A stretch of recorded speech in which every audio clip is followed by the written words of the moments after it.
Hi, my name is Angela Hainsworth RBC, your RBC Mortgage Specialist here in Brandon, Manitoba. Today I want to talk to you about what do you need document-wise to get pre-approved. The first step is that we're going to look at your income documents. So if you're employed full-time and there's no overtime and commission, then really all we're going to need is your last T4 and a recent pay stub. If you do get overtime and commission, I'm going to ask you for your last 2 T4s and a recent pay stub. And of course, if you're self-employed, then we're going to need your last 2 years of your tax returns. The next step that we're going to look at is your down payment verification. So you're going to need a minimum of 5% down payment, and to avoid any type of CMHC or default insurance premiums, you're going to need 20% down payment.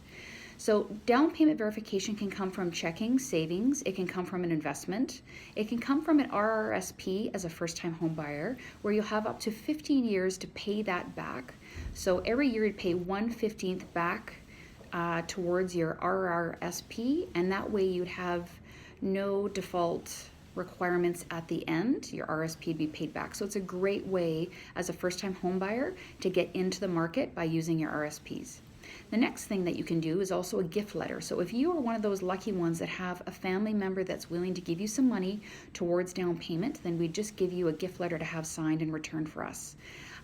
The next step that we'd be looking at is we'd pull your credit bureau. Your credit bureau is going to tell us how you paid your bills in the past, and it's going to give us a really good indication of how you plan to pay your bills in the future. And the last thing we look at is also assets. What do you have for assets and savings? Do you have anything saved up, or are you using everything for your down payment? Because you're going to need some closing costs as well, and that's really important to keep in mind. You'll have your down payment, you got to pay your lawyer fees, and that land transfer tax. So to go over all these details, it's really important that you call me. Call me at 204-721-0093.